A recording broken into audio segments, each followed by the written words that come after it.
walk down and flush them out. We don't play it with the cuz, Welcome to the baby. Hearts of Men podcast, a journey into the depths of men's hearts where courage meets vulnerability and wisdom embraces integrity. In a world that often measures a man by his outer achievements, this podcast dares to explore what truly defines a man of character. We unpack the challenges and triumphs that shape men's lives, bringing to light stories of resilience, compassion, and unshakable faith.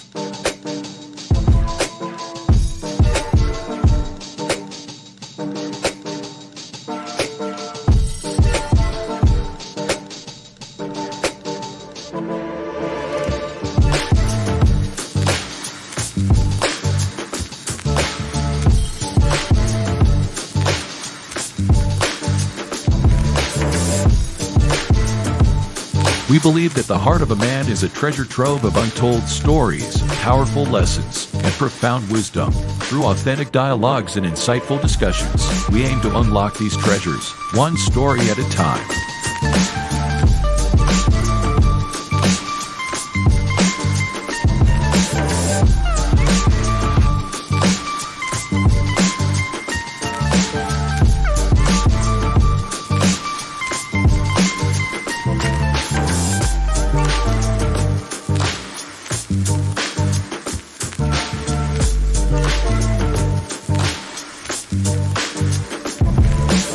So, whether you're seeking guidance, inspiration, or simply a moment of reflection, you're in the right place. Get ready to be challenged, inspired, and transformed.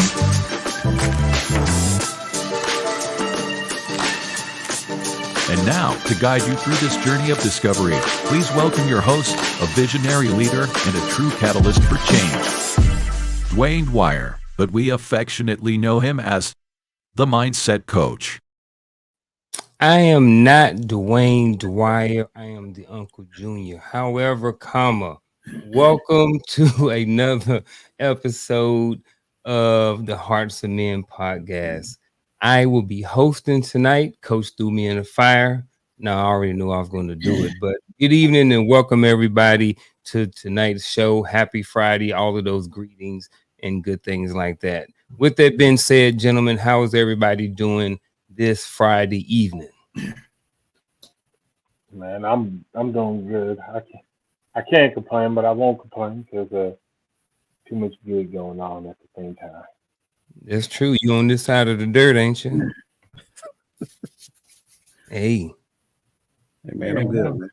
I'm just glad to be here. And if I had a job, I'd be singing. Was it Johnny Kemp? Just Got Paid Friday. Yeah, night? I'm good. Hey, we're gonna get into it tonight. We're gonna thank everybody in the chat. I know I can't do it as well as Coach does, so I'm gonna hand it over to him for a couple of minutes to kind of greet everybody in the chat and welcome everybody to the show. And then we're gonna go ahead and get started with tonight's topic.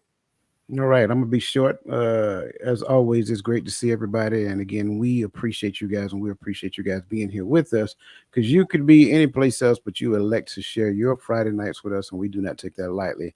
That said, on this platform, we like to acknowledge everybody by name. So, Crystal Everett, Michelle Ray, Nick D, what up, B? Bernadette Simmons, good to see you. The Journey, welcome. Miss Nadella, I'm not gonna do the middle name. Miss Jordan, good to see you. Welcome to the show. Lisa Keys, good to see you. Let me see. And I think Miss Shanithia Burns, good to see you. And if anybody else out there, if you're just watching, by all means, like I said, get in the chat. Adrian Artist, good to see you and welcome. Get in the chats. Just say hello so we can acknowledge you by name, because we want to appreciate you now while we can actually do so. So that being said, I'm done. Passing back over to my brother, the Uncle Junior himself. All right, man. I catch that alley-oop. And we when I first looked at this topic, you know, I had some thoughts. I had some thoughts initially. I was like, man, what are we really going to talk about? Because when we look at that word masculinity, it has a lot of different viewpoints behind it, and you hear a lot of different things about it. So before we get into the topic, gentlemen, when you first looked at this topic, what was your initial thought?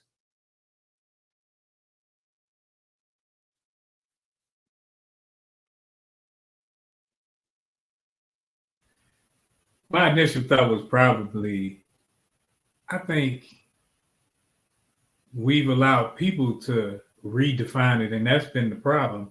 That people can take masculinity and make it mean whatever they deem it to be, instead of taking it for its face value to be men standing on men's principles, instead of bowing down and succumbing to the pressures of others.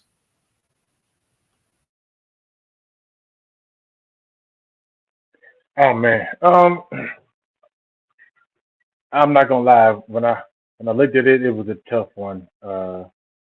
Because maybe because of the way I read it, but it is in its most simplistic form. I would like to say something as simple as just men being men. You know, but I feel like that's also a lot to unpack because that can be taken however you view men, right? Uh, but I look at it like Roland said, men being men, but taking care of business in the home. So to me, that's masculinity. Uh, Okay, doing what you got to. got you. My initial thoughts when I looked at it, I Hmm. had Bernie Mac in my head. Trouble. Yeah, Um, yeah. and I say that jokingly, but it's serious as well, because generally when we start talking about masculinity, there's a lot of pushback instead of like listening to hear and understand. There's a lot of contradictions that takes place when you start talking about things like masculinity, manhood, whatever that looks like. Some people feel like what we're saying is that womanhood and femininity doesn't matter, and that's far from the truth. So that was my initial thoughts, and of course, y'all know me, I love tough conversations, so I welcome it. Yeah. Before I head over to the dialogue or the initial talking point, I wanted to what was I going to say? Oh, say the disclaimer, right? So at the end of the day, we got four men up here and we have our own opinions, right? We are the subject matter expert of our own opinions. Coach didn't tell me what to say. Roland didn't tell me what to say. Gaddy ain't telling Coach what to say or anything like that, right? These are our own opinions, our own views, our own perspectives. And again, we are the subject matter expert of our opinion. Whether you agree or not agree, that is okay, and you can have your opinion too. That's why we have the chat, so feel free to chime in, like the show, share the show, make a comment in the show, ask a question in the show, and we will get to it. Like Coach said, he will and we will derail a whole conversation to get to your question. So at the end of the day, we are here for you. We're having this conversation, we're here for us, but we also here for you guys too. So we want you to be part of the conversation, and join us this Friday evening, and let's get into it.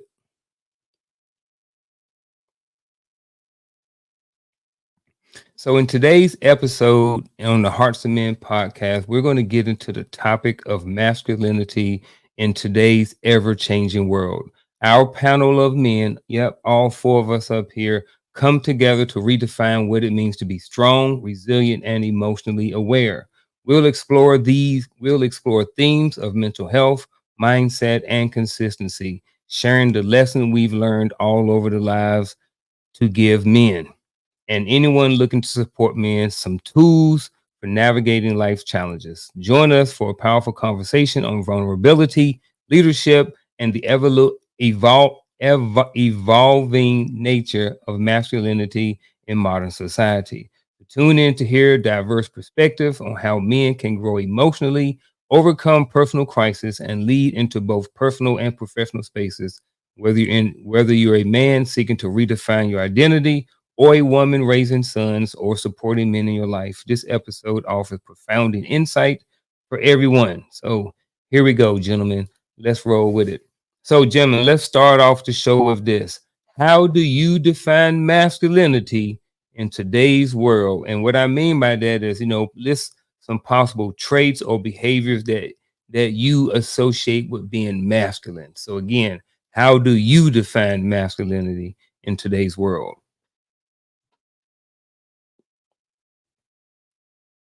In today's world, oh man, it it's it's not tough, but I guess I'm making it tough because I'm thinking maybe of how it's viewed in today's world or how it's expected in today's world. But I'm gonna take the angle of what it should actually look like in today's world with all of what's going on. And I would say being able to keep yourself together, uh, stray away from distractions that take us away from the main thing, and that's God, family, and I'm gonna hit a trigger word for Coach and self care, right? And and I we had that conversation, so we know what that means for real now. But but being able to stand on your square and not be swayed, because there's many things that are trying to redefine masculinity. There's many things out there that's trying to redefine manhood, and I think we have to learn how to put blinders on and live for what we stand on and go after what we're going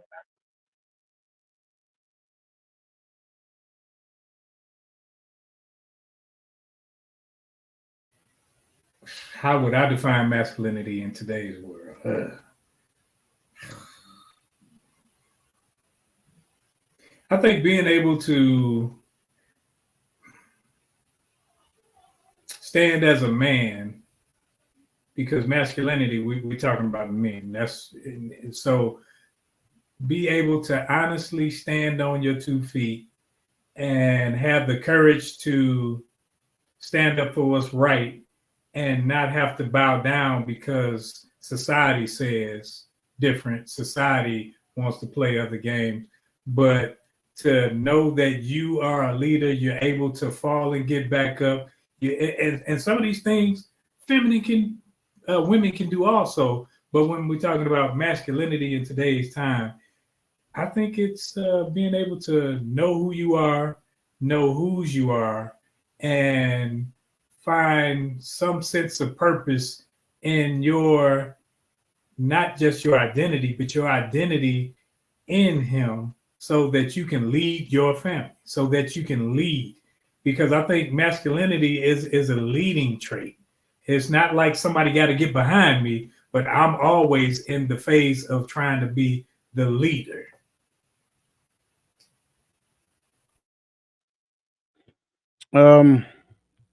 I like the perspectives, and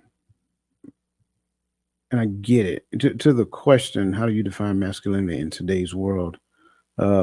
Based upon what I've seen, witnessed, passivity and confusion, pursuit of power. If I can go that route, dependency, um, kind of like childhood like behavior. Of course, that's not everybody, right? But that is a lot of what I've seen. But to these gentlemen' point, it's almost it should be to the point where we understand who our creator is, who created us, who established us, and then from there, stewarding that in which he instilled within us.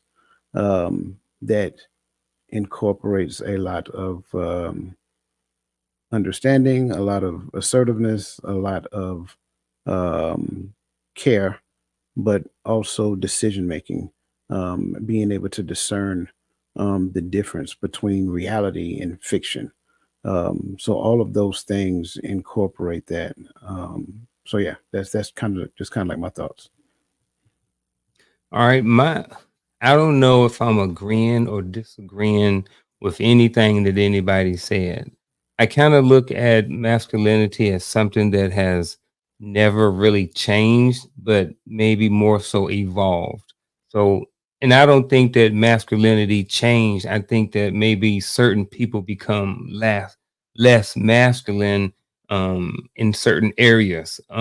So I think masculinity is still, it is what it is. And for me, and how I define it, is all those old school traditional things plus. So men, being masculine, being, just being handy, and I'm talking about people who physically can do these things. I'm not talking about someone who may have a disability or someone who just can't do certain things, or maybe for whatever reason just don't. I'm just speaking on general terms, and and then again, this is my personal opinion. So all of those things, like being handy, knowing how to do things, knowing how to think logically, having some sort of skills or something like that when it comes to being able to manage money, all the things like Roland said, being a leader, like all of these different things like that is what I think masculinity is. And I think all of those old things with some of the new things, like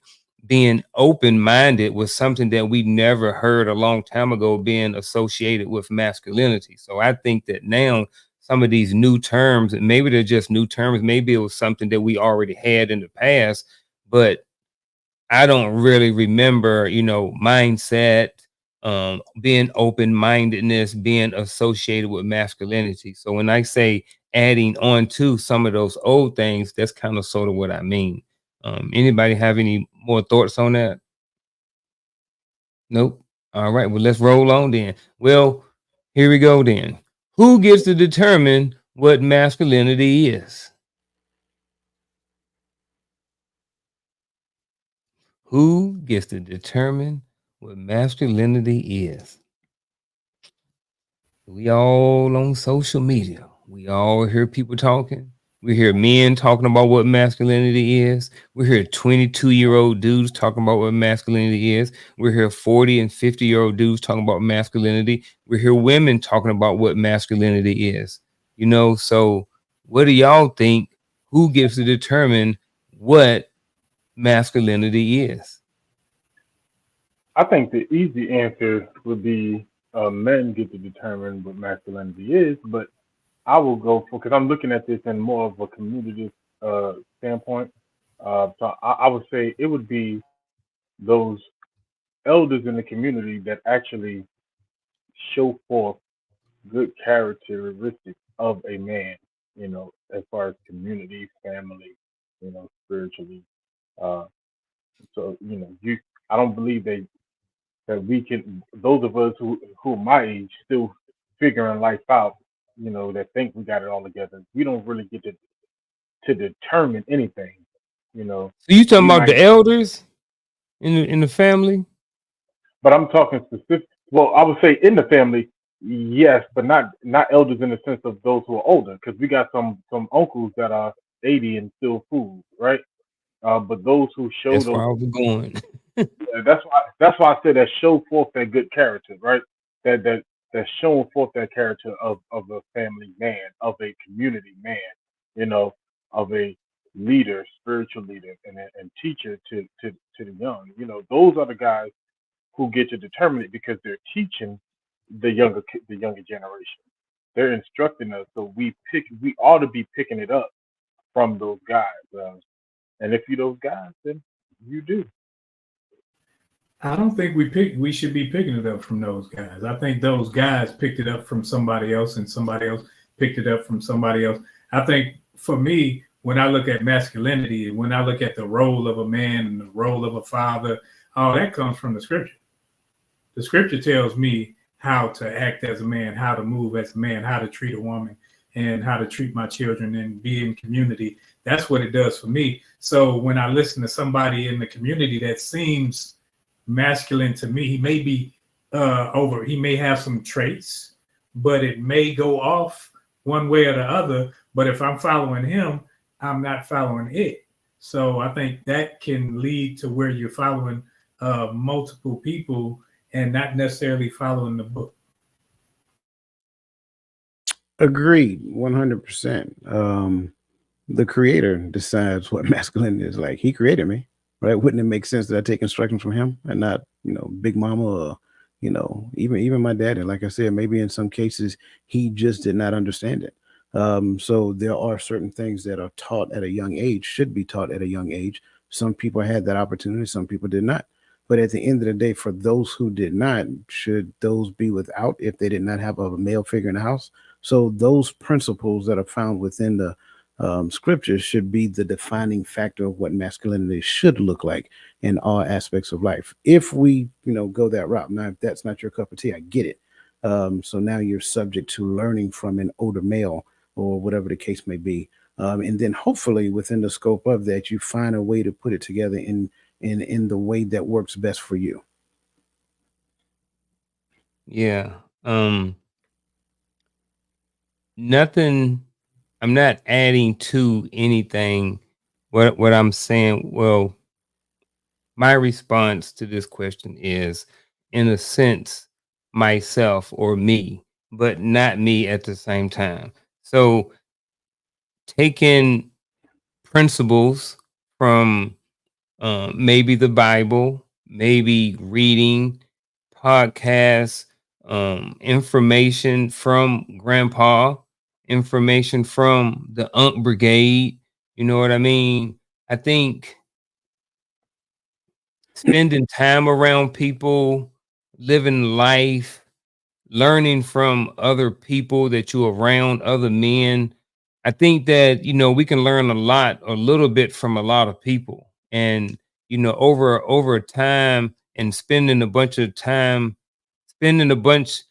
spending time with a bunch of different types of people from all over the world, all over the country, us being in the military and stuff like that, it just gave us an opportunity to just break bread and just expose ourselves to a bunch of different people, a bunch of different men to see what masculinity looked like. And we saw, it grow. We saw, when we were 20, we had an opinion or a vision of what we thought masculinity looked like. When we were teenagers, we had a certain perception. When we was in our 30s, we had a certain perception. Now that we're in our 40s and stuff, and we have a different vision or perception of what it looks like to be masculine. So I think that it's evolving. I think that you can always rely on principles, written principles that have been tested over time and time and time. I think you can't get away from that. I also think that with that, in combination with learning things in a natural world from all of the different contexts of different people, I think is can help people kind of determine what masculinity is. So any pushback or No, I wouldn't push back on that at all. I would just add to what you just described was synthesizing, right? You take those principles, you read them, you meditate on them, you process those principles, whether it be from the Bible or whatever doctrine that you follow, and then learning how to practice them in real time by putting them to practice and then learning from the information that comes in response from the environment. That's all synthesis. So you're absolutely correct. So I don't think it's void of what was said. I think it's in conjunction with what is actually being said. But here's the rub. The rub is that we're living in a world right now to where it's not about love, the true authentic nature of love. It's more so about the over sensualization, of a thing, right? We make everything sensory. And just like that, we move at the speed of like, not light, but like, Like, as opposed to moving at the speed of honor and obedience. So what that means, with that being said, if my dad is too strict on me, then I will go deal with a man or talk to a man that talks the way that I like for him to talk or speaks to me in such a way that I like for him to speak. Well, probably part of that is that, that sternness is probably what you needed based upon your behavior at that particular point in time. But because we get to decide now where we're going to go and who we're going to be around and who we're going to surround ourselves with, we have a society that runs from correction. How can you run from correction and live a life based upon principles at the same time? yeah. Coach, I love where you went, because we may have the scripture, the Bible as our guide, but there are people who may adhere to the Muslim faith and they go by different verses. They go by the surahs and the ayahs, and they have a discipline to their doctrine, which teaches them how to treat one another and treat other people as well. So in being masculine, it takes a discipline, because without discipline, masculinity becomes toxic. Well, not the masculinity, but the male becomes toxic. So then, since people see the male now they think, oh, that's toxic masculinity. No, it's just an immature, undisciplined male acting out because he has no source of doctrine to adhere to. Yeah, I get that. Hey, bring up the next question. Hey, thanks. First of all, thanks Verlene for the question. So I'll read it. At Coach and the panel, does being a man of his word, be honest with themselves as well as others who honor their God, fit in this category?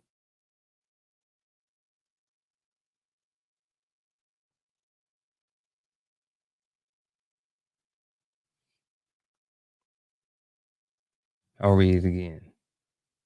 Does being a man of his word, being honest with themselves as well as others who honor their God, fit into this category? Are we talking the category of being a man? A category of Yeah, that's what I think. I had to read it again, but I think she's given characteristics and asking, is that a part of what masculinity should look like? And for me, a man, a man of his words, right? One who's honest with others, yes, and honor their honor their God. I would say yes, yes, and right, because all of these traits do matter when it comes to looking at the whole characteristics of a man. My father told me, if you got nothing else, a man got two things. That's his name and his word. You know, so and then granted, I know that that's something my father said that but at the end of the day, if I can't stand on my word, then then what do I have, right? No one can trust me, or no one will listen to me, I no longer have value to my family or to my community. Um, we already know we're honoring the Most High, ranked on in my sheet, right? Uh, and that's honest with others. Honesty sometimes take a lot of courage, you know, depending on the situation. So I say yes. I think that would be something that those are attributes or characteristics of a person, not just a man. Yeah, a person's. Because if you're a woman and you saying I am a true woman of the Most High and everything, and you lying and you're cheating and you're backbiting and so I think those are characteristics not specific to just a man, not specific to just masculinity. I'm a yes, Roland is absolutely correct. I think not I think, but specifically yes at the same time. These are traits and characteristics of a masculine man. I think that a masculine man is a man who is going to be a man of his word. I think he's going to be honest with himself, and I think that he's going to be honest with others. And I think that he will honor his God, however he chooses to, whatever his spiritual life in the end looks like. So, yes, to what Roland said, it applies to everybody. It's applicable to everybody as well. I agree. Um, when I see the word man, I think of both male and female. Mm-hmm. Man, woman. Yes, absolutely. Every person with the title of man in their name should be a man or woman of their word. They should be honest with themselves as well as others. So, yes. Boom. I like it. Moving on, folks. What role does emotional intelligence play in masculinity? Remember, just, I mean, y'all don't have to agree with me, but what I said earlier, I honestly think that, what masculinity looks like as far as our vision and as far as our perspective of it look different as we age and as we started coming through the ranks as older, wiser, middle-aged men. So what are y'all thoughts? I think emotional intelligence is it's a learning phase. I think this is something that initially growing up, it's a discipline that you have to continue to build upon, because if you aren't emotionally intelligent, you can't necessarily think logically about things. You always going off of how you feel or what happened, and then you respond instead of think. So I think that emotional intelligence, when it comes to masculinity, it plays a vital role. Like today, I was late picking up my grandson. Now he's he just came out of being a toddler, and he's, in school. So he was the last one to get picked up. When I picked him up, he was bawling, crying like somebody just, stole his cat or something. And my job ain't to sit up here and just console him. Oh, baby, this, that, and other, this, because I have to teach him that when things happen, you cannot respond emotionally simply because something happens that you don't like.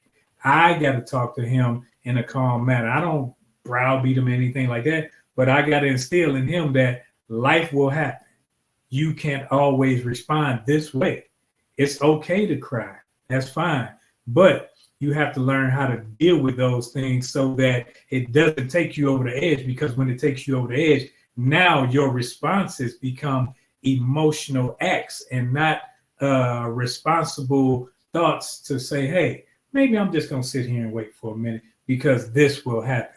Because when you're in your emotions, you're not necessarily thinking logically, you're more thinking radically.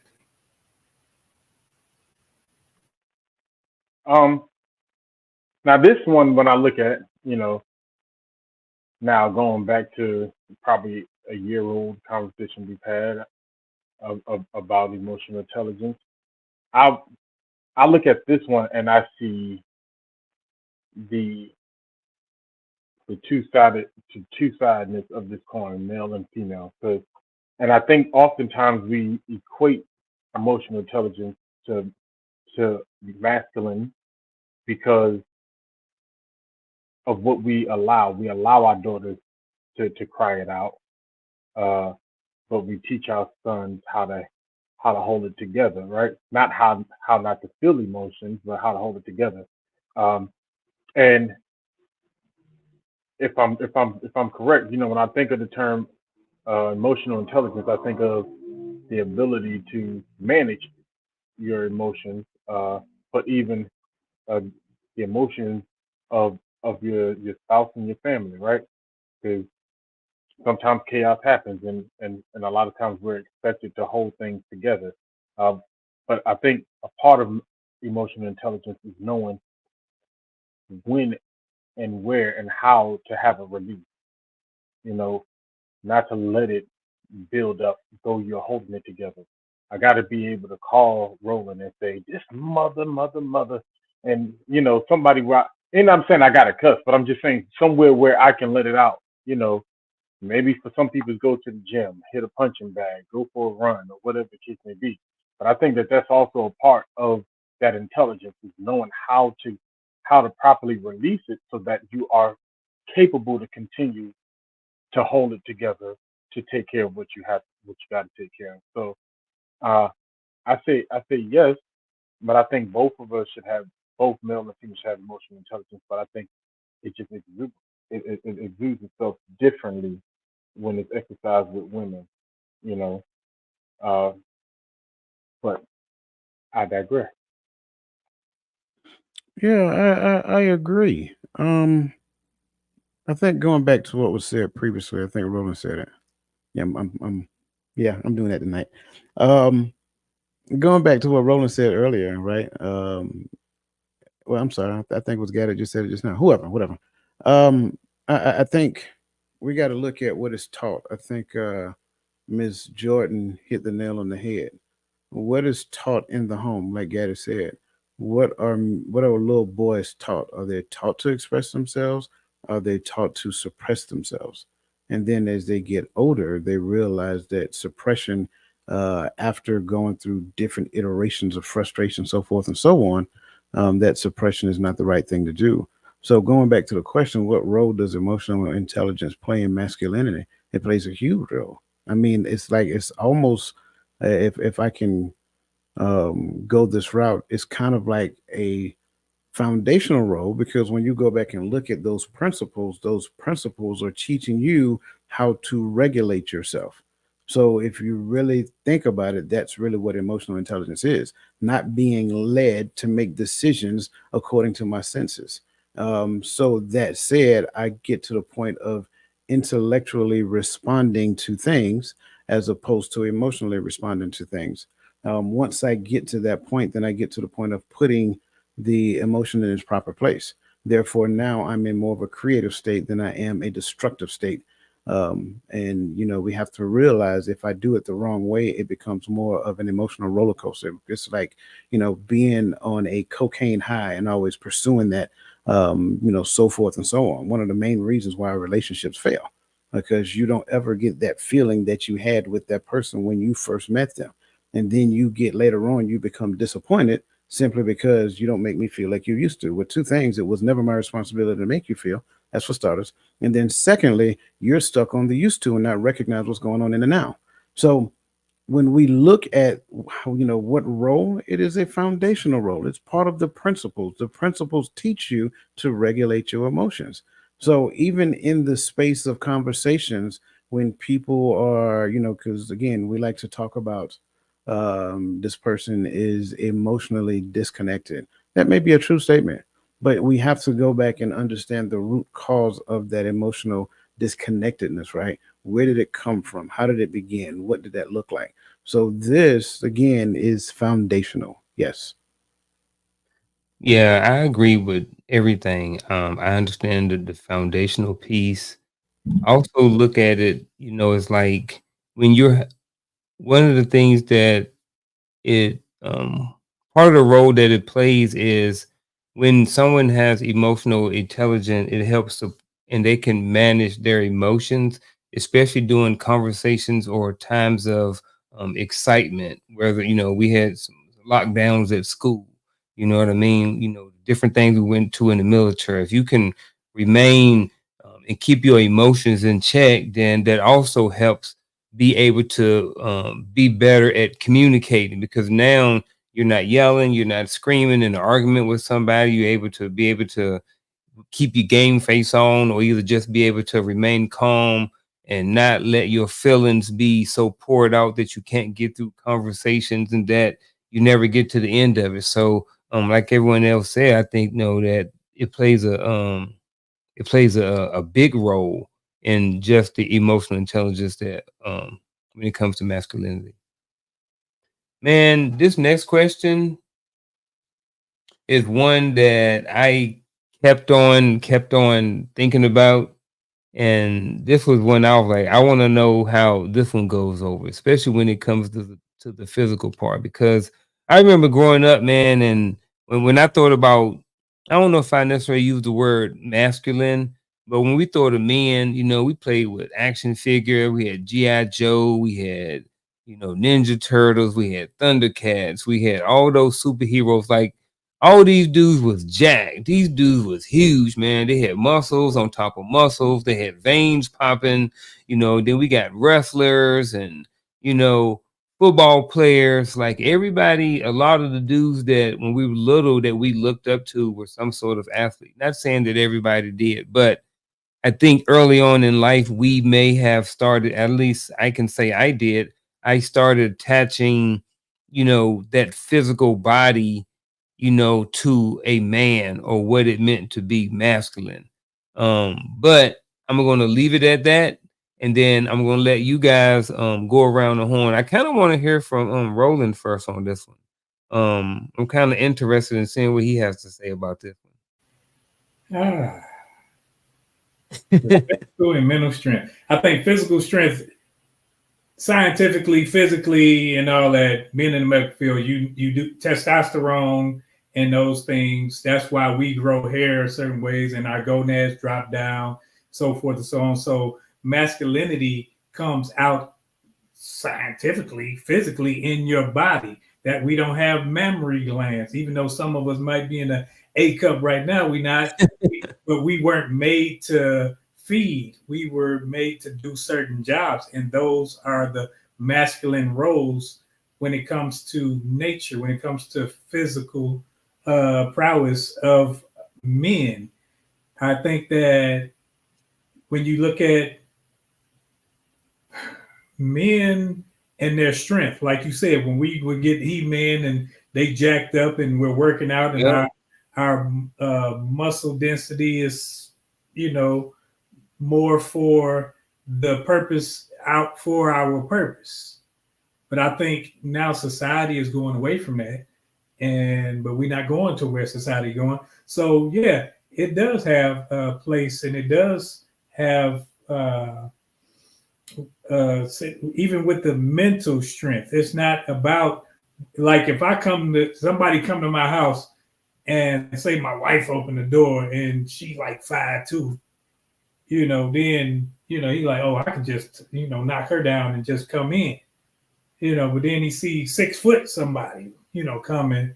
It's like, okay, now you start to think, okay, now you got to manage what you do versus you just thinking you're going to run over this female because of your brute strength, because brute strength is one of those things that men overall have over majority of women. That's just how we're built.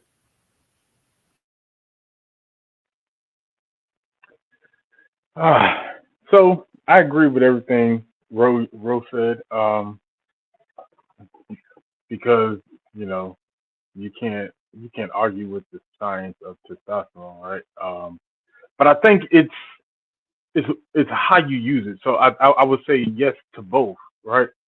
Because I could be a big punk, big, fast, and scared to defend my family, right? When needed to. Somebody breaking my house, I'm the first one under the bed. But I'm I'm lifting all the weights in the gym, right? Um, so I think there's a sense of mental toughness or courage, I guess I would say, that comes with it, right? And I say it like that because not that as if women can't have courage and be courageous, but if a woman hides behind a man when an intruder come in, it doesn't take away from her femininity, right? But if a man does the same, it does. So I think there's a level of it that do fit. Like, okay, you physically fit, not necessarily you big, but you fit. You you take care of your body, your activity level is up. But you have also learned the mind of how to control it and how to use it when necessary. Because I can't be big swole to my kids. I'm gentle with my daughters. Even when I play fight with my son, I'm gentle. I have to learn how to harness it. Uh, because some people can get so uh, loaded up on testosterone that they don't know how to control it, right? And and I know some people say roid rage, but I know some people that's big that say they don't take stuff that don't know how to control it. That every second they got to show their strength. They turn doors off the hinges, and so there is a mental aspect to it. So yes, uh, get your strength up, get your physical activity up, take care of your body. Because to me, that's a part of being available, right? Hence the name. Uh, but to me, that's a part of your availability to your family. But how do I control it and how do I use it when it's necessary? And knowing when it's necessary. I see what you did. I saw how you plugged yourself. That was a good one. Yeah, he did that, didn't He did. he? I'm a I'm go ahead. sorry. No, you're first. Yeah. All right. So I'm going to say yes to both, but I want to add some context behind it. I think the physical part is there, but I don't think it necessarily has to be. I think that, kind of sort of like what I was saying earlier, part, depend on where you are in your life. I don't expect a 95-year-old man to have the same physical strength.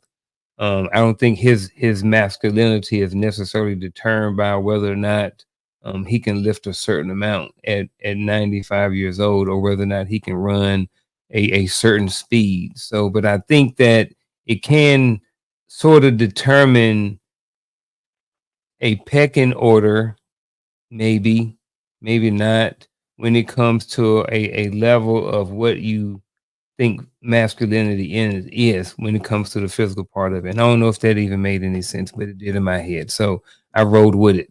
The other part is I definitely think that mental strength has something to do with masculinity. I don't think that you can have a masculine man without a certain level of mental strength. I think that, like I was keep saying about going through the ranks and getting older, I think that it's okay to still be masculine, even though you may not know everything, you kind of like masculine in training.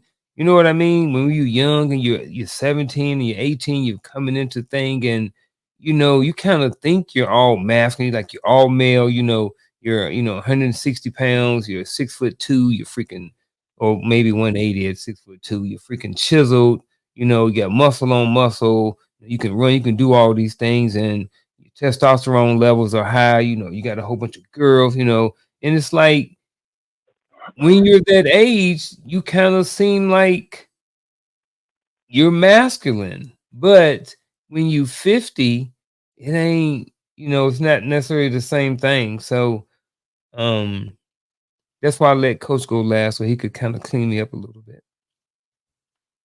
See what No, I man, did? I like what you was doing just now.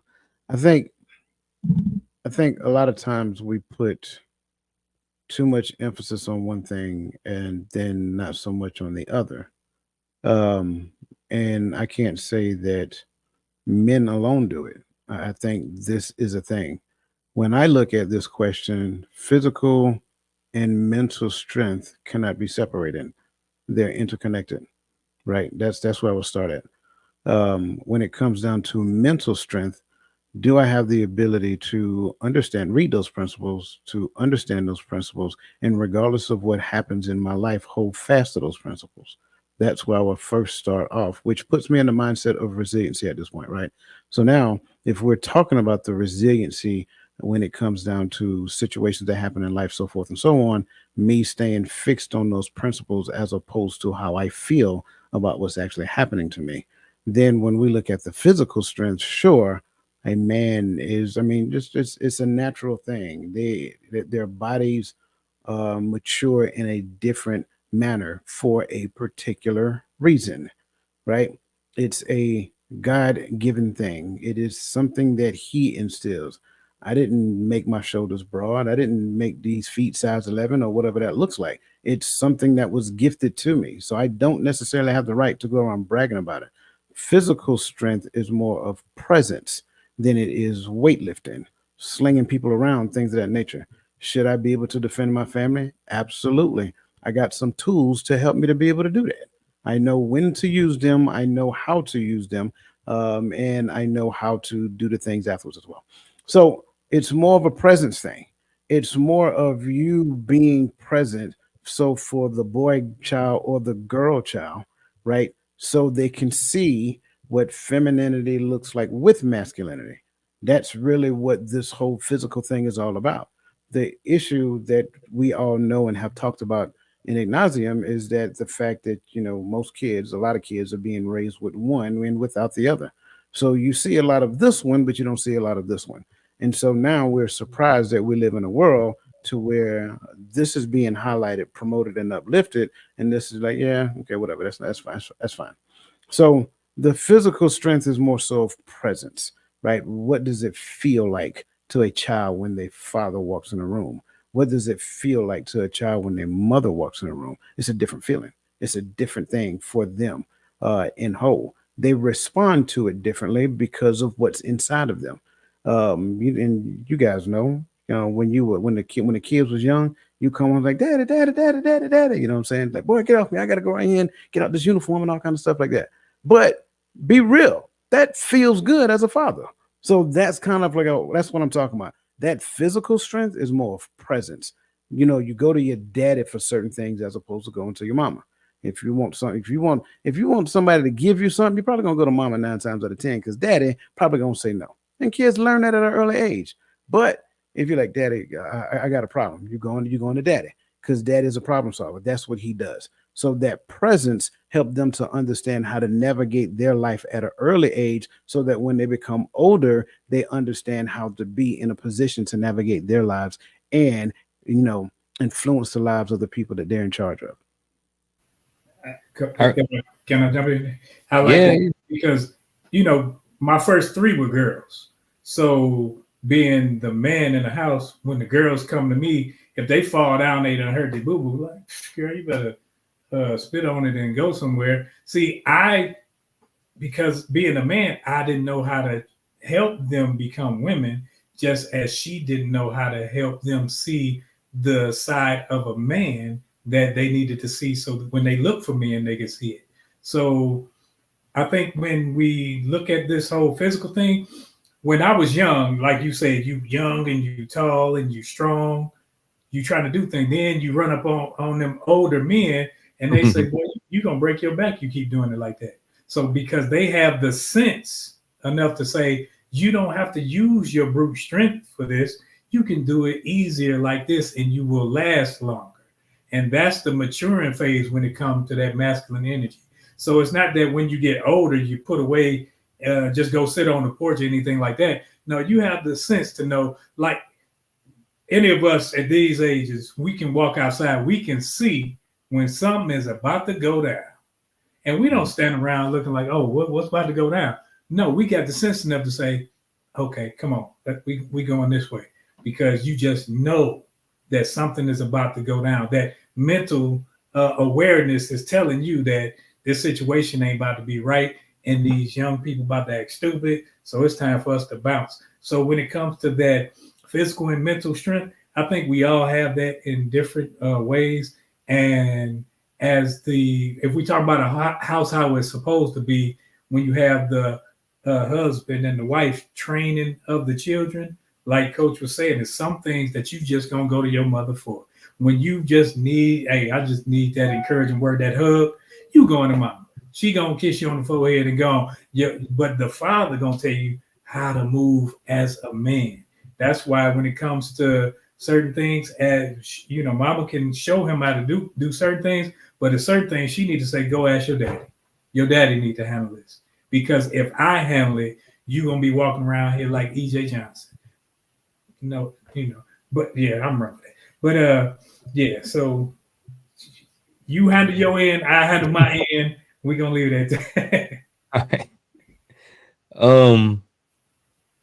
One thing I want to talk about is I remember I often hear a lot of people talking about when they have been in relationships in particular that they will become vulnerable about something and then they will tell their significant other, mainly men, since we're talking about masculinity right now. They would tell their significant other, their wife or their girlfriend or something like that. They would be vulnerable to them. They will tell them something, and then there's an argument or something like that, and then it comes back around, and then men are like, darn it, man, it's like, I did what I thought I was supposed to do and be vulnerable. She said we were best friends and everything is good. We spent all this time together and I was vulnerable and I told her something, and next thing you know, she spun it around on me. So I think that that's something that a lot of men have been through at some point. And I know there's a lot of women who are watching this, and I apologize, but that it may be some of y'all on the other end of that. Let's just be honest. You know what I mean? And hopefully not, and hopefully people have grown from that, but hopefully not. But yeah, what are y'all thoughts on this? How can men embrace vulnerability without feeling weak? Or should they? And what I mean by should they is should they embrace the vulnerability? I would say that every man, regardless of whether you call it vulnerability or not, needs an outlet somewhere, right? So you saying that the- they should embrace vulnerability? yes, but Okay. everything is, and so I believe everything has a context to it that is applicable. You know, so yes, but not to be confused with crying all the time. You got to learn when to let it go and when to move on and take care of business.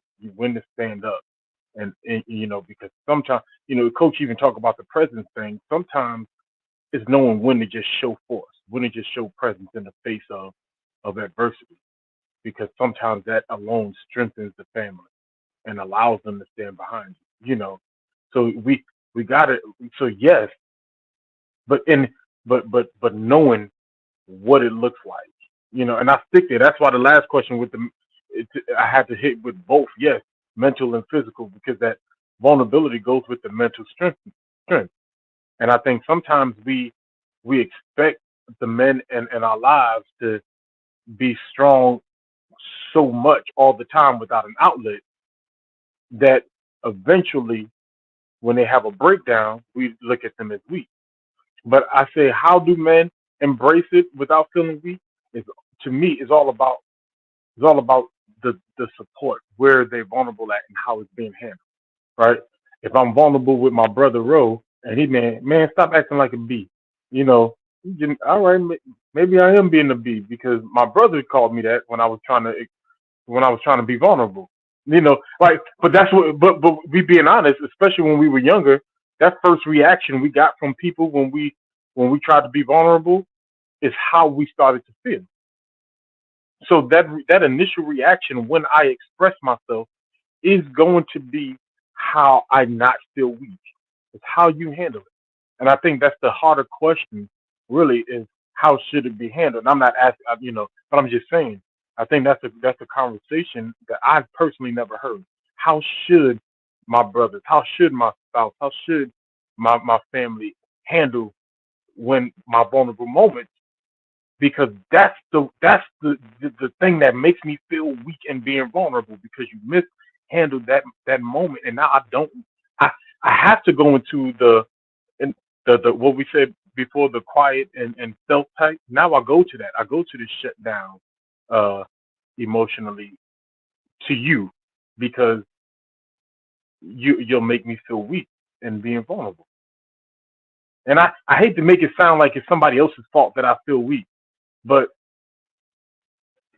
if if I can't express myself to you without being treated or called on my name, then I feel in order for me to maintain my respect and in this situation, I just have to hold it all in.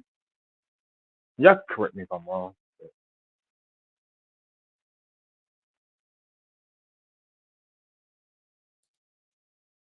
Who's next?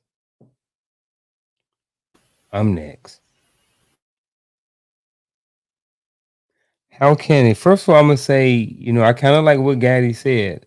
I think that men should embrace vulnerability, and but it was something he said that was key is who to who. The who is very important. Who you choose to be vulnerable to, I think is what makes or break this question right here. So, because you can have someone that you may feel comfortable or feel vulnerable talking to, but they may not be the right person, you know, because they may be the same person who's going around telling all your business behind your back.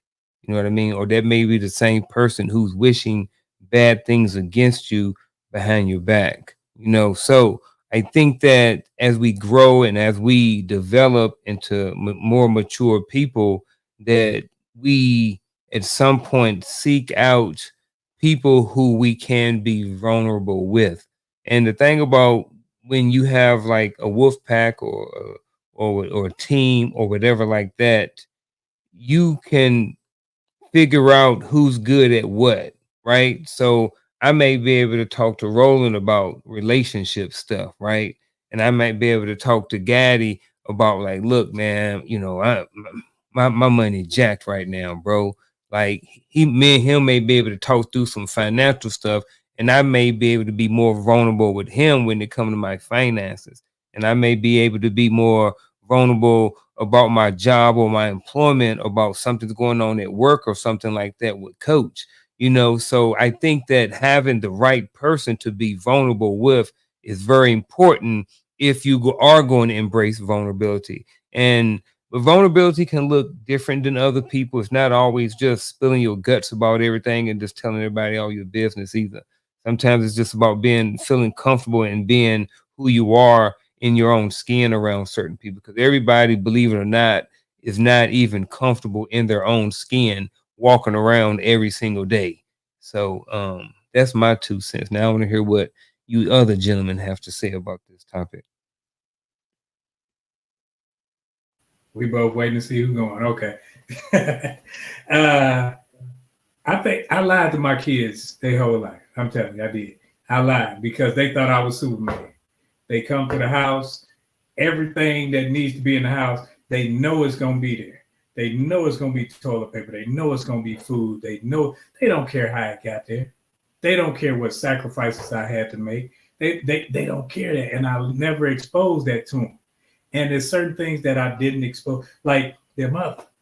If I couldn't make something happen, I wasn't going crying on her shoulder. Oh, I can't make it happen, this, that, and the other, because I didn't want her to see me in that vulnerable state. Because in my head, I was taught as a man, if you ain't got it, go get it.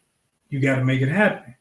And that's why I say I lied to them, because certain times I didn't have it, and I had to call on my friends. I was more vulnerable with the friends because I never wanted them to see me in that light of being weak, being vulnerable. And it's just like when you start to see your parents get old and you see that frail old man that used to pick you up.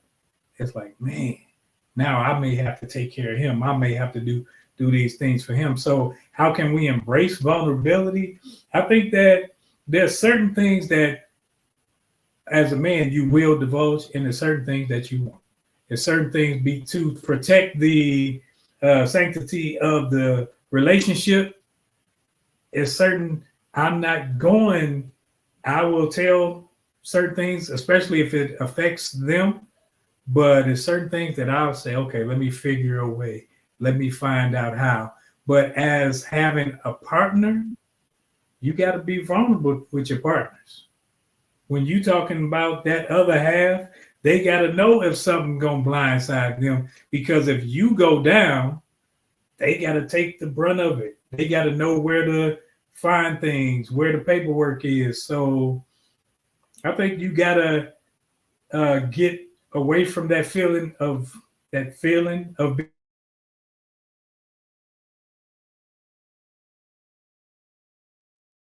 Is it me or did the gremlin get him? Did he get me? Okay. Am I Yeah, back? he got. Right, there you go. Am I here? You're good now. Okay. Yeah, I think we got that feeling of being weak. Realize that that's a feeling, and you got to get beyond that and realize that if you have a partner, y'all in it together. Now, I'm not telling everything. I got friends for that, but it's certain things that can hurt the whole. I gotta let her know. This is a good question. Let's address some things first. The answer to your question is they should. That's for starters. But like you've heard, and I'm just going to get straight to the point, they shouldn't to everybody. There are some people who are requesting vulnerability that have not yet set the foundation for vulnerability to be present. That's for starters. Vulnerability is not weakness. So the feeling of weakness that they're experiencing is I'm going to the ledge tonight, gentlemen. I'm sorry.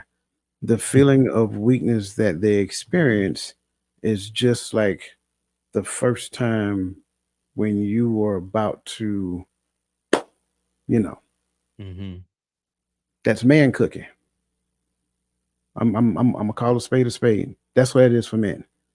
When it comes down to being vulnerable, think about it. I want you to do a mental comparison when there is relations between a man and a woman, and then that man leaves. He devalues her, takes advantage of her, so forth and so on. She then kind of gets very emotional, gets upset, very disappointed because she trusted that man, so forth and so on. It's the same thing for men on this side when you're talking vulnerability. If that man opens up to her and she uses it to her own personal advantage, it is the exact same thing for men. They feel devalued, they feel disrespected, so forth and so on. So when you start talking about embracing vulnerability for men, that's a whole nother ball of wax. And I think sometimes what needs to be understood is that you have to show that you are worthy for a man to be vulnerable. Now I got it. Somebody just said, oh, excuse me. Yeah, I need to be like just listen. I'm going someplace with it. Because if you have not shown that man that that man can trust, that he can give you the deepest, darkest secrets of his heart, he can share with you what has been placed on his heart for what the Most High calls him to do, and he can take that thing and say, hey, I want you to help me carry this. Help me carry this water.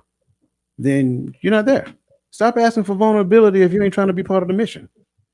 That's the thing that we need to understand. So too many times, and this is for understanding for both. Too many times because no one ever told a young boy about vulnerability, what it is. They may not have ever seen it. They have never seen it in action. Well, think about it when we was growing up. Who taught you about the bird and the bees? Nobody, because most people were embarrassed. Same thing with vulnerability. Papa ain't tell you about vulnerability because I'm a man. You see what I'm saying? It's the same thing. So when men understand that, oh, it's cherished. It's held in close proximity because you have to show that number one, you are good ground for him to invest in. And what we like to talk about is this. That's most men don't care about that. You want the money, and I'm just this isn't everybody. You want the money, but he can see that coming a mile away. So what has happened over the years is that he used that to his advantage. He ain't caring about that 20, 40, 50, 60, $100. Take that, go about your business. You good. He ain't being vulnerable with you though. So if you really want to know that he is connected, see how vulnerable he is with you. Again, don't blame him for not being vulnerable. Take a good hard look in the mirror and say, have I presented myself to such a degree that he sees that this is good ground? This is safety in action, waiting for him, desiring to be that person to help him along his journey. Because a lot of times, I'm just going to be honest with you, some people we're connected with, you haven't shown yourself to be equipped to help that person carry that water. That may not be him. You're trying to attach yourself to him, but you ain't doing nothing to show him that you're willing to carry the water. You're just being present. What are we talking about? You want that man to be vulnerable? He's just gonna be present too. Yep, I get it, man. Lisa Key's question.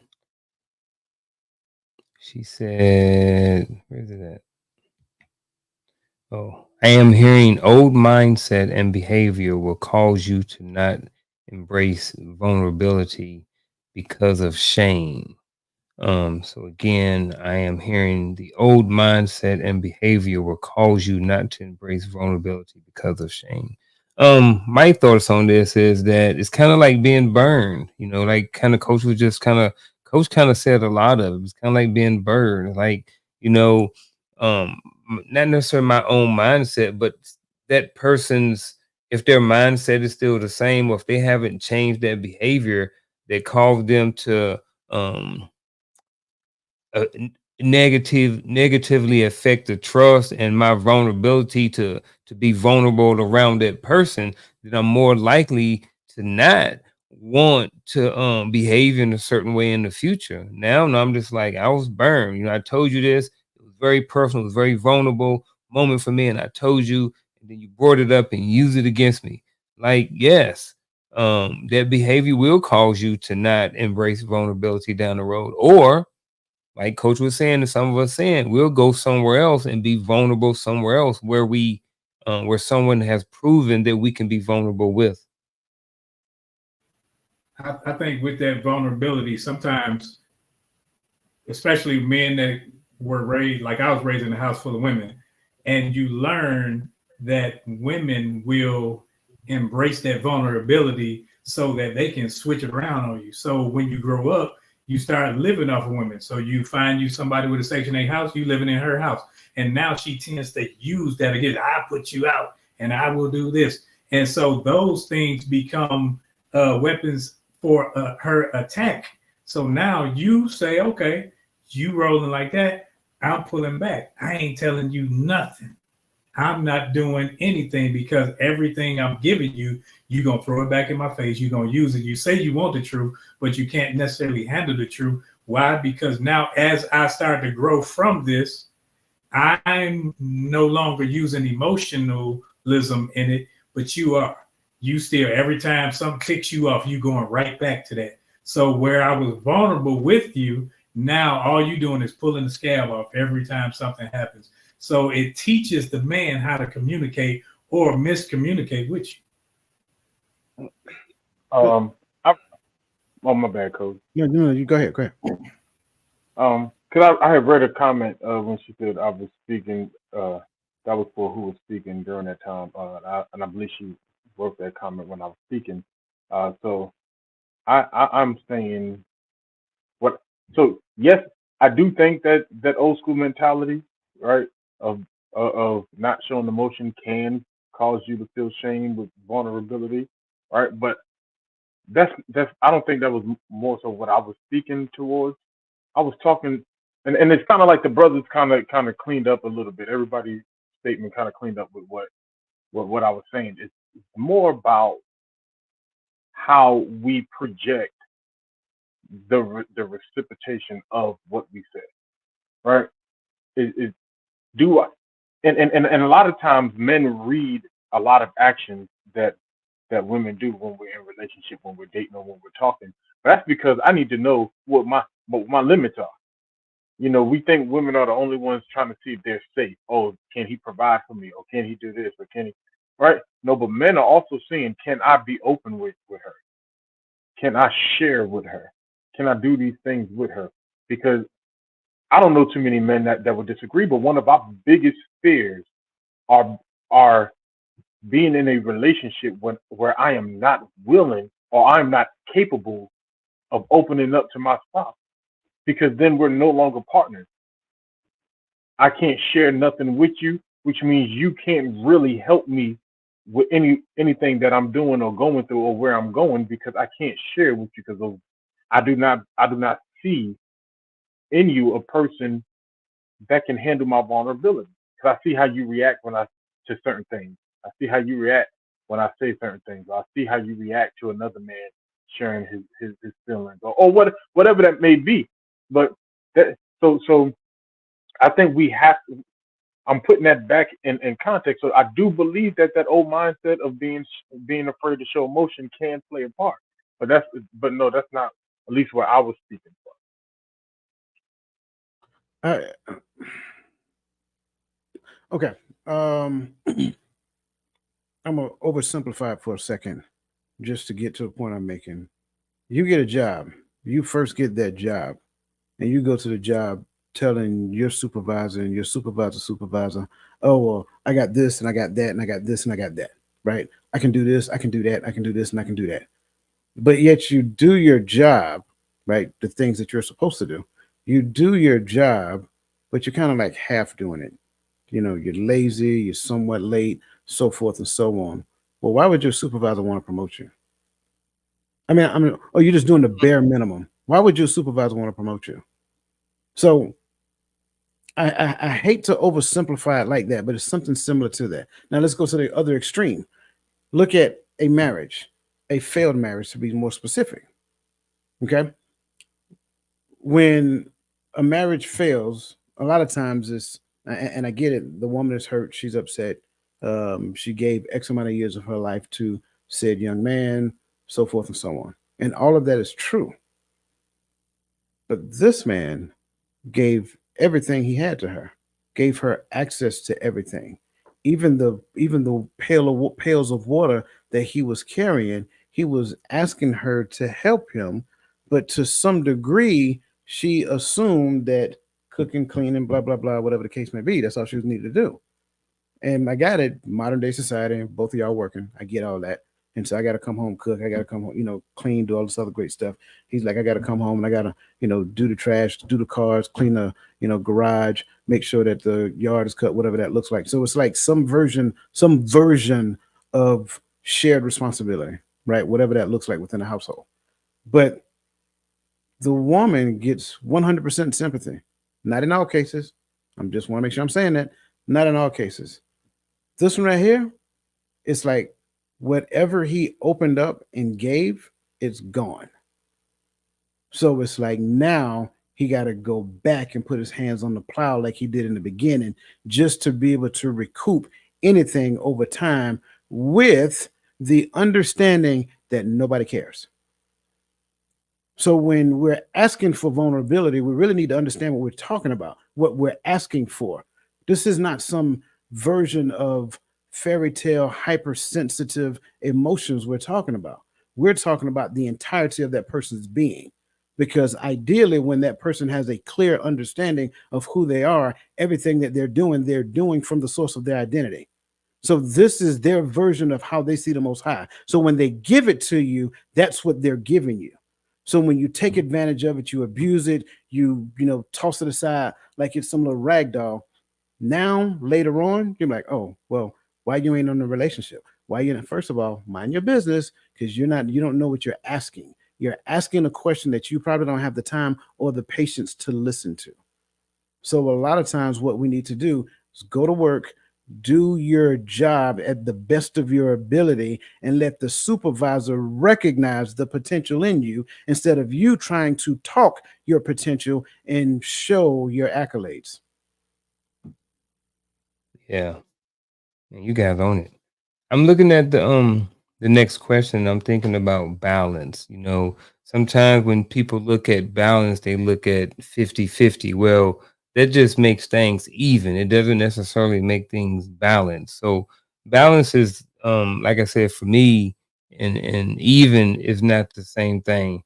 You know, we look at, someone, I think Lisa just kind of talked about some of the old traditional things, but then, here we are, we're living in 2024. The way things were done in 1902 are not the same way things are done in 2024, when it comes to relationships, when it comes to technology, when it comes to transportation, when it comes to a whole bunch of different things, relationships in general. So, gentlemen, how can men balance traditional masculine values with modern expectations?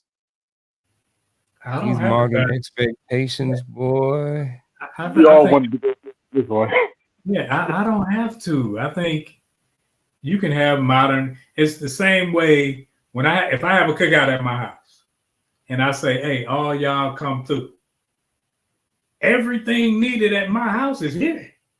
Y'all can bring something if you want, but I'm 100% in at my house. So in my marriage, in my relationship, I'm not saying I'm not what you bringing to the table, because I hope that people have communication and conversations with people before they just dive in and say, let's do this.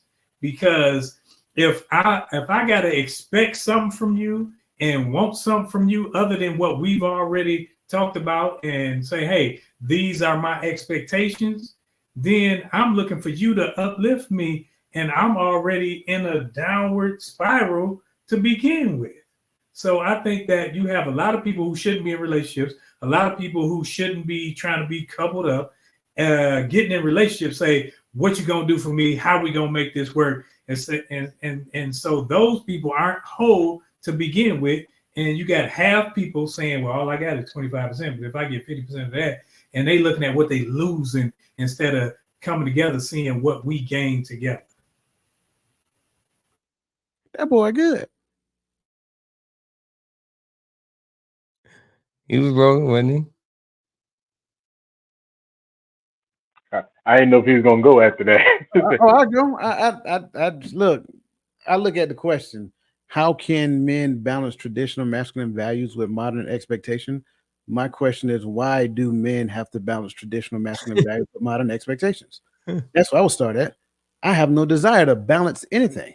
I have a responsibility to do what I'm called to do. That's it. That's my answer. I don't care what your expectations are. To be honest with you, I only care what he asked me to do. You get on the bus or ride or get off. Your choice. It's that simple for me. This isn't rocket science.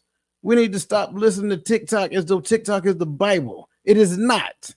Most of those people in there that carry these names, they have zero accolades to go behind them, but yet they're giving relationship advice. Show me some credentials. Let me see what you got. Why should I listen to you? That's relationship coach. Right. Well, nothing wrong with that. I'm a single coach, and I coach relationship. But it's not about obtaining the thing that makes you good at the thing, because the only thing you're good at is the relation. In theory, the only thing you're good at is the relationship between you and that person. That doesn't make you a good teacher of it. That just means that you guys learn to deal with one another. That's one of the biggest misconceptions that we actually have. It doesn't matter if you're single or married, as long as you're teaching the principles of what relationship is about. That's the thing. So when you're coaching somebody or in a therapy session, when it comes down to couples who want to better their relationship, what is your foundational belief system that you're using to help these people? Most people can't even talk about it because they're so saturated with presuppositions. Look it up, because I ain't fit to tell you what it is. I'm just telling you, I'm just being honest. All you got to do is listen, because of this underlining idea of what I have in my mind that you should be doing, then I am ushering you in the direction of that. It's one of the most biggest misconceptions that I see. And at the end of the day, when it boils down to it, like, where do you get your information from in which you're guiding these people? Are you guiding these people to the promised land, or you're guiding them to a bottomless pit? Because what I've seen, a lot of those conversations looks like pits. Going back to what my man just said, I'm agreeing. Well, spot on. Don't come to me and tell me what your expectations are and what you need from me. What you need is to get in that book and understand what I'm supposed to do. That's it. That's the answer. So I'm not balancing nothing. What you got, Mr. Gaddy? I mean, at this point, I'm really just commenting for content, right? Because they didn't say it. Listen,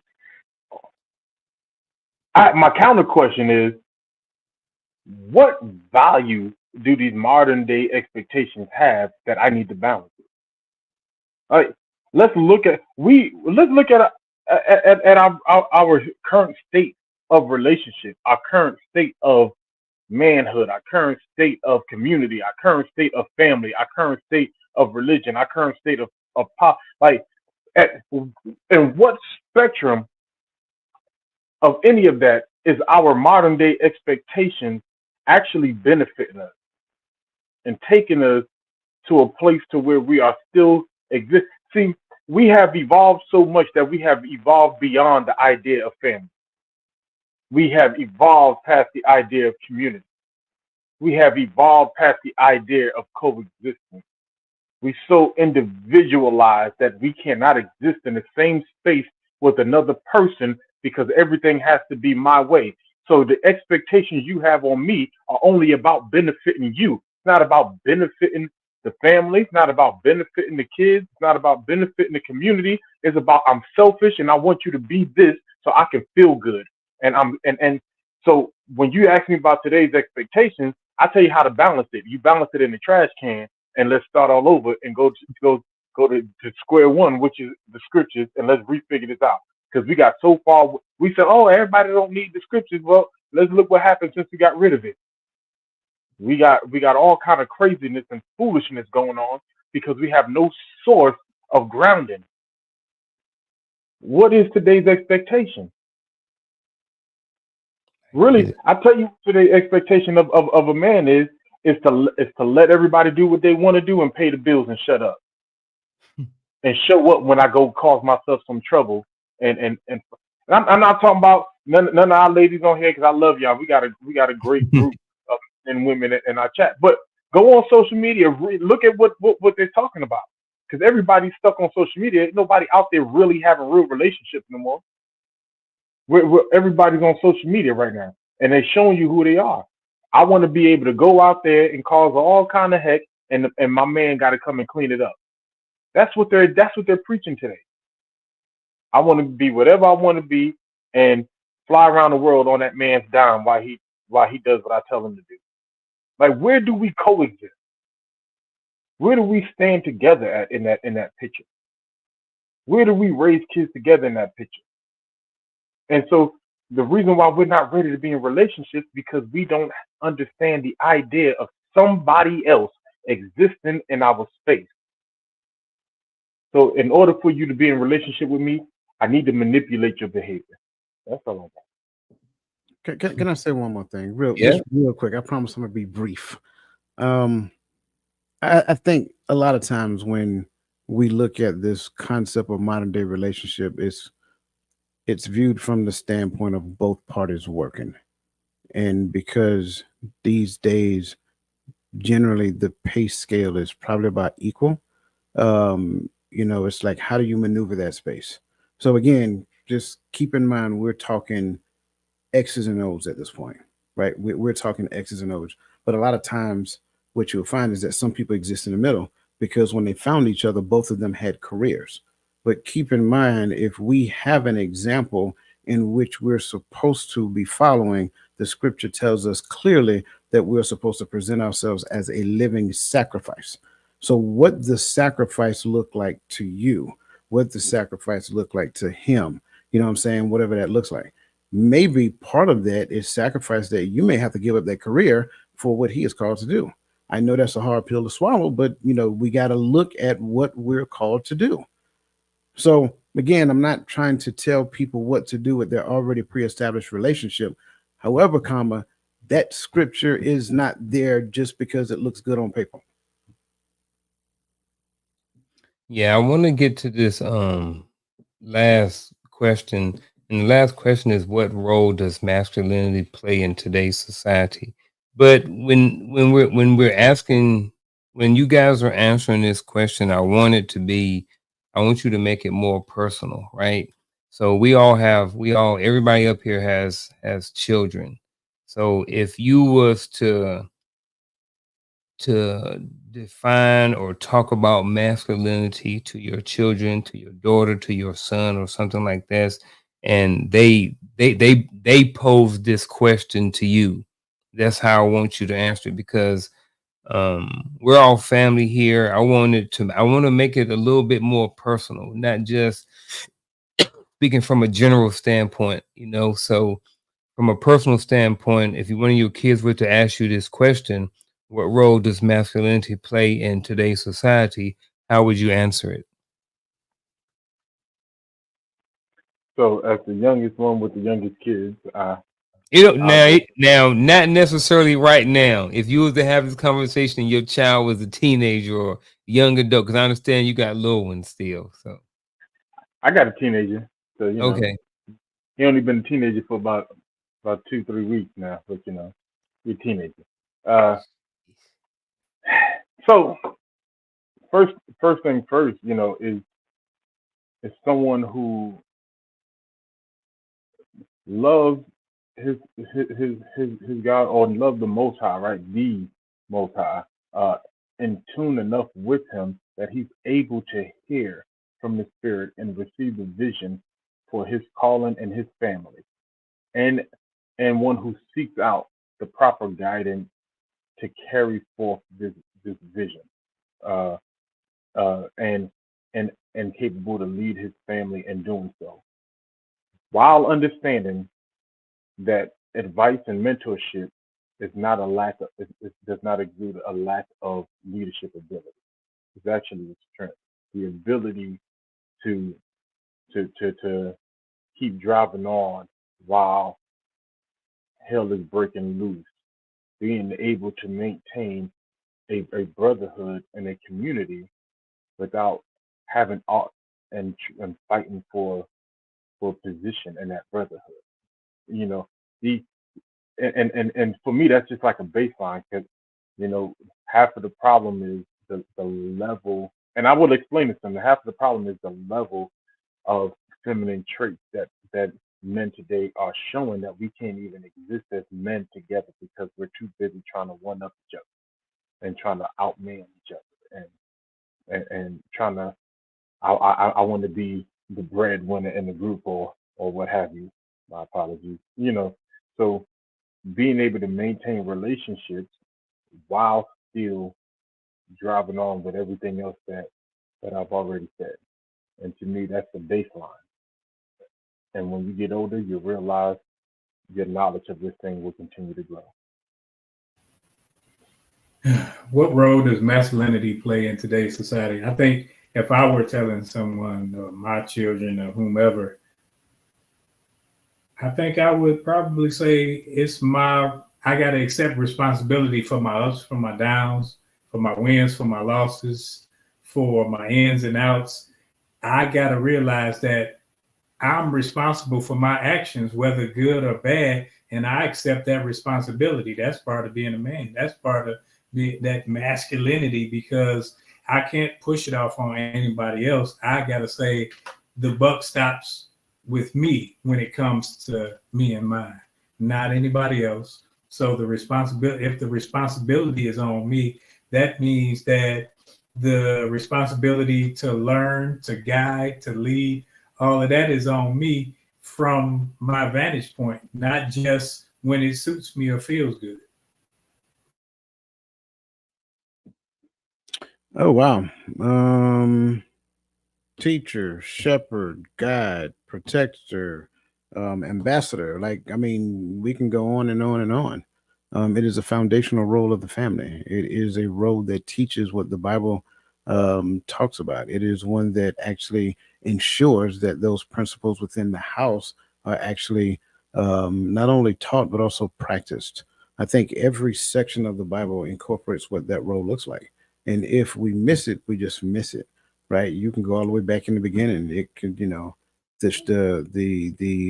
husband is the one that walks. I mean, the masculinity is the one that walks with. I don't want to just limit it to masculinity, both masculine and femininity, ideally, but walk with. He also becomes the teacher of what the law is within the household. He also becomes somewhat in some capacity the king of the household. He actually becomes the judge of what happens within that household. Like all of that, like Roland said, is his responsibility. If something goes wrong, he is the one that's supposed to go to the father and actually repent for everybody in the household. So it is a huge role. And I know we got to keep it short, so I'm just going to end it right there. Hey, um, here's mine. I got three sons. If one of them or any of them came to me and was like, "Dad, what role does masculinity play in today's society?"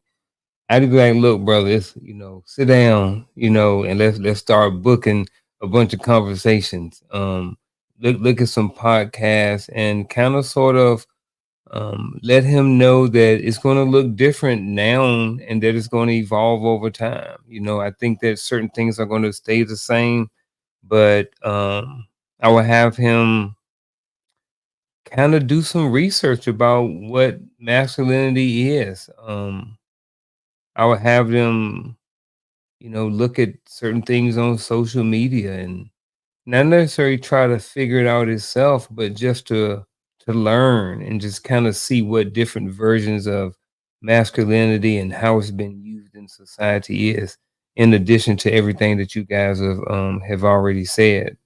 Um, well, like Coach always says, it's that bittersweet moment where we got to start wrapping up the show. If you haven't already, hit the like button, share it with somebody, all those different things like that. We're gonna end the show with the final thoughts, and there we go, Gad. He's still in there.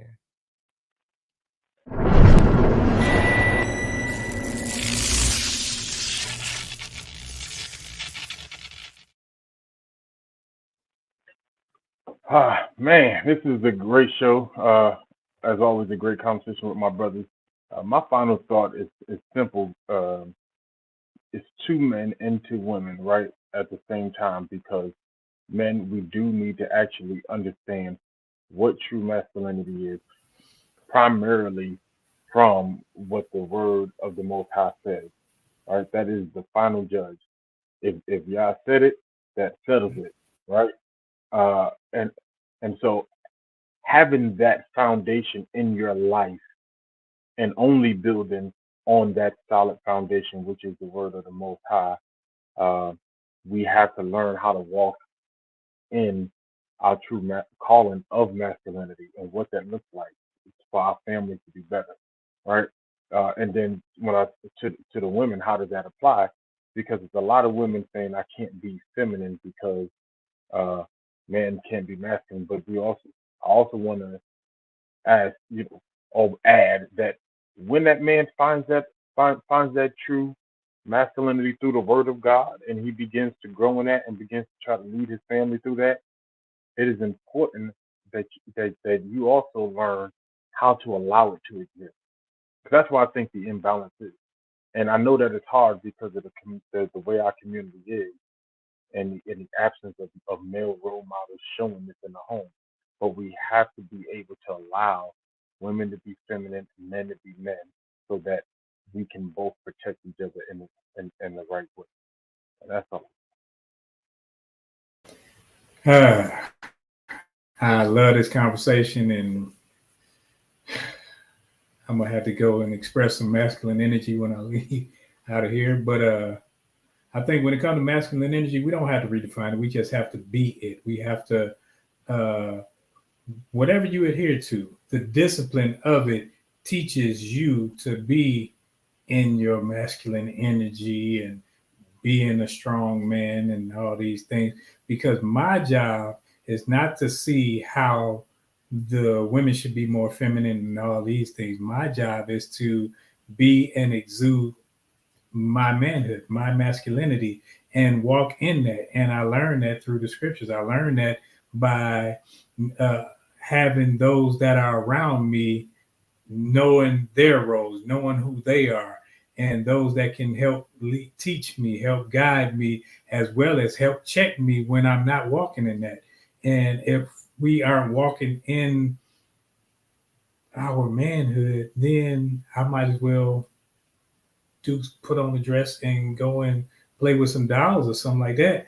But when it comes to this thing, this walk is not about your dress. It's not about your walk. It's about your discipline to the things that he has told me to do. And when I can do that and, and continue to learn and grow, then I'm walking in my masculine energy. I'm not worried about somebody else redefining me because I'm not taking my guidance from them. I'm taking it from him, which will lead me to, I guess, prune some people out of my life and prune some situations and things out of my life so that I continue to grow and be the man that he has called me to be.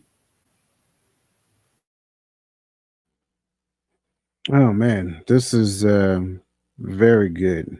Um, I remember when I was growing up, probably like some of you, when I would get in trouble, before my parent disciplined me, they would say, "This is going to hurt me just as much as it's going to hurt you." I didn't believe that. I'm just going to be completely transparent. I knew wasn't going to hurt them as much as it hurt me. That was my thoughts. But that's kind of like what this conversation was tonight. I know it wasn't a comfortable conversation, and I think I speak for these gentlemen by saying that it probably wasn't a comfortable conversation for them to have and put out there. It's a shame to say that this is where we are, where we have to approach difficult conversations of this magnitude in order to get a different version of the story out, a different perspective out, based upon some sound doctrine as opposed to based upon how I feel, based upon what my ego looks like. There has to be a point where we come together, meet in the middle, and have conversation about what the scripture looks like. And if we're not doing that, if we're not clearly defining what masculinity looks like from this perspective, and what femininity looks like from this perspective, and how it comes together to form that perfect circle, that union, to where I like to call what we see in the yin and the yin, the yin and the yang, right? If I could, it wouldn't come out. I'm sorry. If we're not seeing if we're not coming together and talking about that to such a degree that we're honoring and serving him, then the only thing that we're doing is we're two imperfectly people coming together in an imperfect situation creating an imperfect relationship, expecting perfection to correct it for us. And that will never work because he never instructed you to do it that way. When you don't do it his way, we should not expect his word to work for us, his blessing to work for us in our favor. So, what we have done over the years is that we have done some things because of our own decisions, because of our own feelings and emotions and things of that nature. And then we run to him and say, fix it. And that is highly illogical. That's why I gave the scenario about the work environment. It doesn't make sense for you to go to work and halfway do a job and expect to be rewarded. And so now, in an environment where everybody gets a trophy, we have to understand what we are teaching and what we are conditioning people to do. That's why conversations like this is important. And for those who are able to listen, we greatly thank you because I think it's important to do so. And on the other hand, we welcome the other side of the conversation, and I'm speaking for my brothers on the panel, we will be in the chats. We will be just as receptive as you were to this conversation because it's important, because it's necessary, and that, my friends, is how you heal a culture. I heard that. Tonight's topic, redefining masculinity. Like the other final thoughts, all great perspectives. When we're talking about building strong men, I've mentioned before I have three sons. The way that I parented the first one was different than the second one and the third one. What masculinity looked like to me and them and what I portrayed and what I kind of taught them was a little different with all of them. So in a sense, um and as things are evolving, it's almost like you have one version of masculinity, and then you get more information. And now that perspective may shift or it may adjust a little bit, even if it's just a micro adjustment. And then you get another piece of information. I got a bunch of different pieces of information tonight that's going to, in a sense, maybe redefine or maybe just alter or help evolve my interpretation of what I think masculinity is. I think it is important for both sides to have an understanding of what masculinity is for men and women. So, as for men, if that's the path that they choose to go down, they will understand the benefits that come from being in your masculinity just as a man, when it comes to, having a certain level of discipline, having a certain level of the other things that we talked about on the show. And then the same thing can go for women too. Is, when you're looking for a husband or a spouse or a mate or something like that, what I mean? And you're a feminine woman or whatever type of woman you are, and you're looking for a quality masculine man, now you may have some sort of idea of what that may look like. So that's my final thought for the night. Gentlemen, about time to roll out. I don't have all of the notes. I do know that I would like to thank everybody on the chat, all the different platforms. I see Instagram, X, YouTube, LinkedIn, Facebook, all the above. So we really appreciate everybody coming out here. Appreciate y'all staying with us for a little bit longer. Please come back next week. Um, Same time, 8 o'clock p.m. And also next Tuesday, Coach's Corner. Coach Roland, Gaddy, y'all plug anything else y'all got real quick before we roll out. Nope. Well, Roland, if I may, I want to kind of put this out. So next Friday isn't a normal show. Next Friday is a collaborative show. So it's going to be the hearts of men and the hearts of women at the same time on the panel. So it's going to be a great conversation. Make sure that you invite as many people to that conversation because not only is that going to be a good conversation, that conversation is going to springboard them into not tomorrow morning, into the 21st Saturday morning, where they will have their show at 10:30 that morning. So again, next week at 08 p.m. 08 p.m. at 8 p.m. Eastern Standard Time. Come on out and support. And again, make sure that you guys are sharing. I'm promoting. In fact, I've already started promoting. So I just want to say that. All right. Anybody got anything else? All right. With that being said, we will see y'all next week. We are out.